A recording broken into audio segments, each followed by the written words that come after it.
రండి.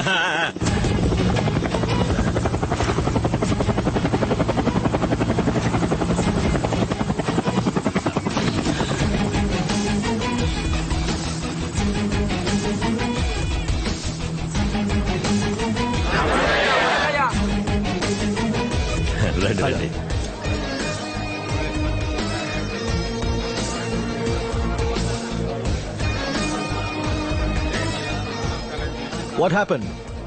Sorry sir, network problem, చాలా స్లోగా ఉంది. సార్ మీరు రిజిస్ట్రేషన్ మొదలెట్టండి సార్. సార్కి బోర్డు పనులుంటాయి. సార్, అందరికీ ఆన్లైన్ లో పేమెంట్ వచ్చిందన్న మెసేజ్ వచ్చిన తర్వాతే రిజిస్ట్రేషన్ పెట్టుకోగలం. ముందు నెట్వర్క్ సంగతి చూడండి. ఏంటయ్యా ఈ ఊళ్ళో టవర్ ఉందా లేదా? All companies networks are available here sir. అన్నా ఓసారి చూడన్నా.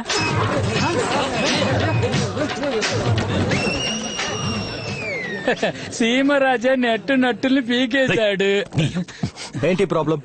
Krishna, this is 3,000 crore project. నాకు ఏ ప్రాబ్లం ఉండకూడదు. వాడు ఎవడో పిలు, మాట్లాడి చూద్దాం, లేదా ఫినిష్ చేద్దాం. Call him. ఇంకా ఆలోచిస్తే వెంటనే నా సేటు వాళ్ళ మనుషుల దగ్గర తుపాకులు ఉన్నాయి. తేడా వచ్చిందంటే కాల్ చేస్తారు. ధైర్యంగా పిలువాడిని. రాయ్, ఫోన్ చేసి రమ్మని చెప్పు. కానీ సిగ్నల్ లేదు కదా. పోయి పికప్ చేసుకురారా.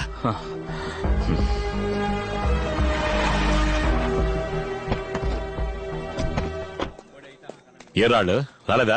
నేను పిలిచాను బావా, పికప్ కి బండి పంపిస్తేనే వస్తారట. ఏ మనసుమో ఉంది కదా. ఈ బండి కాదు, వాళ్ళు స్టేట్ వచ్చిన బండిలోనే వస్తారట. ఏంది?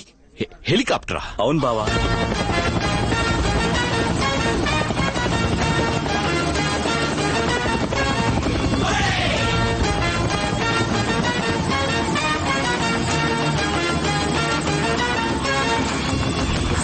సీమ రాజా వీడు సింగం లాంటి రాజా. సీమ రాజా ప్రతి రంగంలోనూ రాజా.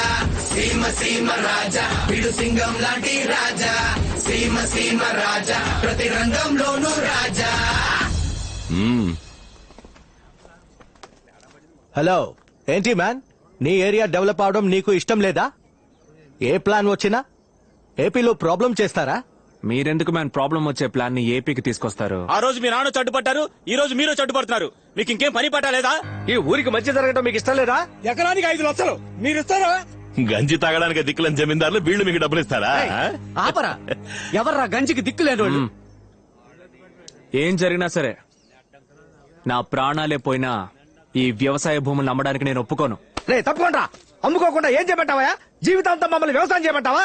మీరు ఏసీ రూముల్లోను ఏసీ కారులోను కూర్చొని వాట్సాప్ లోను ఫేస్బుక్ లోను వ్యవసాయం చేయడానికి తేరగా చెప్తూ ఉంటారు. మా రైతులు ఎవడయ్యా పట్టించుకుంటున్నాడు? మా పిల్లల్ని బడికి పంపించలేకపోతున్నాం, చదివించలేకపోతున్నాం. రైతు బిడ్డకి పిల్లలు కూడా ఇవ్వట్లేదయ్యా. ఇదిగో వీడికి 40 ఏళ్ళు వచ్చాయి, ఇంకా పెళ్లి కాలేదు. రైతు పంచగట్టే కాలం పోయి గోచి కట్టే కాలం వచ్చిందయ్యా. అప్పో సొప్పో చేసి వ్యవసాయం చేద్దామంటే వర్షము లేదు, నీళ్లు లేవు. అంతా నష్టపోయి నడి రోడ్డు మీద నిలబడితే అన్నం తింటున్నావా, పీ తింటున్నావా అని అడుగుతాడయ్యా బ్యాంకోడు. ఊరికే తిండి పెట్టిన రైతు కుటుంబం ఈ రోజు ఒక్క పూట కూటికి రేషన్ కొట్టుకెళ్తోందయ్యా. పోండయ్యా, వ్యవసాయం వద్దు, స్థలము వద్దు, పోండయ్యా. మీరు చెప్పేదంతా నిజమేనయ్యా, కానీ రేపే వర్షం కురిసి నూతిలో నీళ్లు ఊరితే పనిముట్లు తీసుకుని వ్యవసాయం చేయడానికి వెళ్ళరు? ఈ స్థలాన్ని నమ్మితే చదువుకొని నీ కొడుకుని చదివించొచ్చు, పెళ్లి కాని నీ కూతురికి పెళ్లి చేయొచ్చు. కానీ స్థలాన్ని నమ్మేసిన 6 నెలలలోపు మనం నడి రోడ్డు మీద ఉంటాం. గాలి మరలు పెట్టడానికి స్థలం కొన్నాడు, రేపు ఆడి కార్లు వచ్చి తప్పుకోమంటాడు. ఎక్కడికి వెళ్తారు చెప్పండి? బాలరాజన్ ఒక పెద్ద ఆయన ఉండేవారుగా, ఆయన కూడా మీలాగే ఎకరానికి వీళ్ళు 3 లక్షలు ఇస్తానన్నారని గాలి మరలు పెట్టడానికి స్థలాన్ని నమ్మి తీసుకున్న డబ్బు ఎలా ఖర్చు అయిపోయిందో తెలియక చివరికి ఆయన స్థలంలో ఆయనే వాచ్మెన్ గా పనిచేశారు. కష్టాల్ని తట్టుకోలేక ఆత్మహత్య చేసుకున్నాడు అంటున్నారు. కానీ నిజమేంటో గాలి కృష్ణని అడిగితే తెలుస్తుంది. ఇక్కడి నుంచి ఎంతమంది రైతులు కూలి పనులకని, వాచ్మెన్ పనులకని హైదరాబాద్ కి, వైజాగ్ కి, రాజమండ్రికి వెళ్లారో తెలుసా మీకు? ఈ రోజు వ్యవసాయం పరిస్థితి దారుణంగా ఉండొచ్చు, బ్యాంకోడు నీచంగా మాట్లాడొచ్చు, రైతు గోచి కట్టుకోవచ్చు. కానీ రేపే 1 కిలో బియ్యం 3,000కి అమ్మే పరిస్థితి వస్తుంది. అప్పుడు తెలుస్తుంది అందరికి వ్యవసాయం గొప్పతనం. అప్పుడు మన చేతిలో స్థలం ఉండాలి. ఆ రోజు స్థలం ఉన్నవాడేనయ్యా రాజా. రాజా అసలేం చెప్పాలనుకుంటున్నారు? గాలి మరలు వేయకూడదు అంటున్నారా? స్థలాలు అమ్మొద్దు అంటున్నారా? గాలి మరలు వేయడానికి మన స్థలాన్ని అమ్మక్కర్లేదు, అద్దెకిద్దాం. స్థలం మన దగ్గరే ఉంటుంది. గాలి మరలు వేసే చోటు పోగా మిగతా స్థలంలో వ్యవసాయం చేసుకుందాం. నీళ్లుంటే వ్యవసాయం, నీళ్లున్నా లేకపోయినా ప్రతి నెల ఆదాయం. ఏంది ఎండిపోయిన ఈ బీడు భూములకి అద్దె? ఏ మేడ మీద పెట్టే సెల్ ఫోన్ టవర్లకే ప్రతి నెల 10,000 ఇస్తున్నప్పుడు గాలిమర్లు పెట్టడానికి స్థలం ఇస్తున్నారు, వాళ్ళకి ఎందుకు డబ్బులు ఇవ్వకూడదు? ఆ, స్థలం వాళ్ళ పేరు ఉంది, ఏదైనా సరే వాళ్ళని చెప్పను.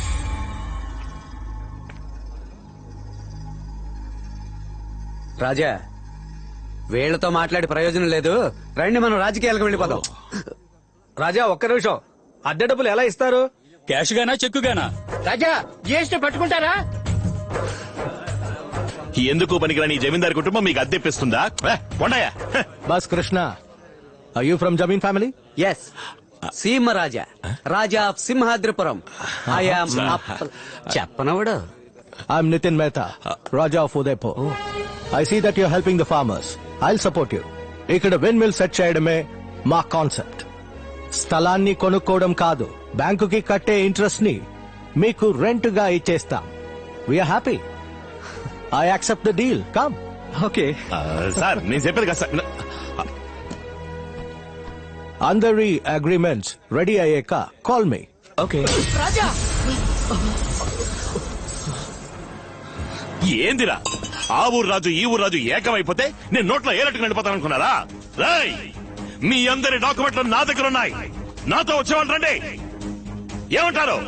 అన్నా రేయ్, ఏంట్రా తొందరపడ్డావు కదన్నా, సేటు మనుషుల చేతులు తుపాకీ ఉంది, ఒకసారి అక్కడ చూడు. కృష్ణ, నేను ఒక బిజినెస్ మ్యాన్ ని. I know what is right, what is wrong. You get out. I said get out. కృష్ణయ్యతో ఎలాంటి డీలింగ్ పెట్టుకోవద్దు. Windmill maintenance, office staff, complete project hand over to Seemaraja. Okay sir. All the best Seema Raja.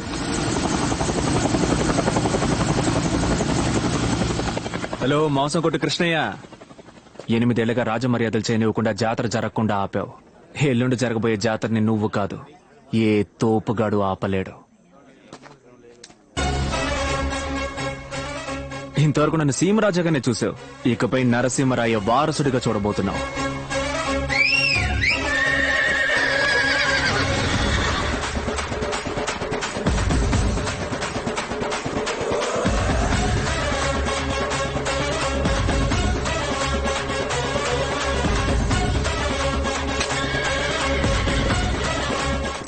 Audi pass గల గుర్రబండి ఆడి నుంచి వచ్చిందన్నా. రేయ్, నీ అబ్బా ఇప్పుడు అది యాడ్ నుంచి వచ్చిందన్నది ముఖ్యమారా? రేయ్, పరా.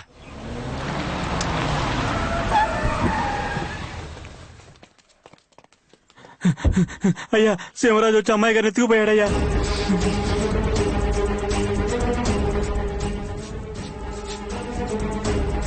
రేపు ఉదయం పట్టాభిషేకం పూర్తవగానే మీ ఇద్దరికి పెళ్లి. ఏయ్,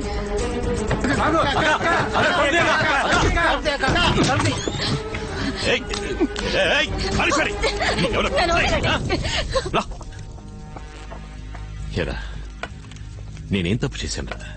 నాకు మాత్రం ఎందుకు ఇట్టా జరుగుతోంది? అరే చాలా పన్నా, నువ్వన్నీ తప్పుగానేగా ఆలోచిస్తున్నావు. దేన్నైనా సరే సరిగ్గా ఆలోచించాలన్నా. ఈ ఆడంబర జీవితం పోయిందనుకో, మళ్ళీ దొరకదు, నీ మీదొట్టు దొరకదు. నువ్వు కింద మీద పడి ఎంత గింజుకున్నా సరే, ఎంత మొత్తుకున్నా సరే, ఆడికున్న ఆ రాజా పదవి ఎప్పటికీ నీ సొంతం కాదన్నా. నేను రాజుని కాలేను, ఒప్పుకుంటాను. కానీ నేనున్న చోట ఇంకో రాజు ఉండకూడదు. రేపు జరగాల్సిన జాతర జరుగుద్ది, రాజుగారి ఊరేగింపు జరుగుద్ది. కానీ అదే వాడి ఆఖరి ఊరేగింపు అవుతుంది.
తీసుకొచ్చి ఎవరి మీద కత్తాడుతున్నావురా?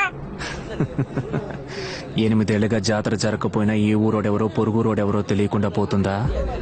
జాతర అంటే కడియం ఉంటుంది. నీ చేతికి వాచ్ ఉందేంట్రా? ఏరా మేము ఇలాంటి బట్టలు వేసుకుని టర్బన్ కట్టుకుంటే స్టార్ హోటల్లో తలుపులు తెరిచేవాళ్ళం అనుకున్నావా? సింహాద్రిపురం సంస్థానం రా. రే తలపాగా, వీడిని మన ప్యాలెస్ కి పార్సిల్ చేసి పంపించరా.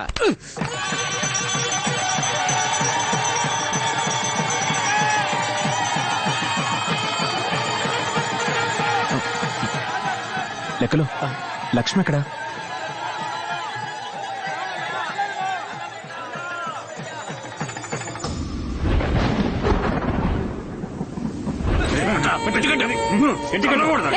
గట్టిగా కట్రా, ఊడిపోకుండా కట్టు.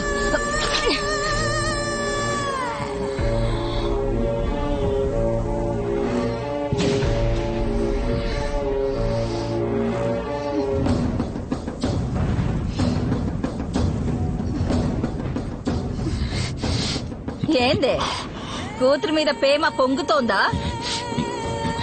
ఆ రోజు ఆడి బాబు నా పరువు తీసిపోయాడు, పర్లేదు. కానీ నిన్నగాక మొన్నొచ్చిన గీడు మనల్ని ఈదికి లాగి నీ కూతుర్ని తీసుకుపోతాడు. నేను చూస్తుండాలా? హ, నా కడుపు ఎలాగో పండలేదు, నీ కూతురెందుకు? ఇటా చూడు, నీకు కూతురే కావాలి, తనే ముఖ్యం అనుకుంటే తాడు నా మెడలో వెయ్యి. లేదా నేనే కావాలి, నేనే ముఖ్యం అనుకుంటే తాడు దీని మెడలో వెయ్యి. ఏమంటావ్? రేయ్, కట్లు విప్పేయండి రా. రేయ్, ఎయ్యండ్రా దాని మెళ్ళో.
నువ్వు మా నాన్న చావు కారణం కావచ్చు, కానీ నేను నీ చావు కారణం కాను.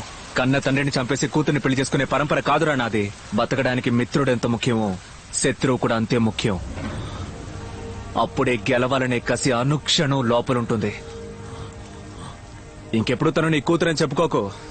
ఇప్పటి నుంచి తను నా రాణి, సింహాద్రిపురం సీమ రాణి.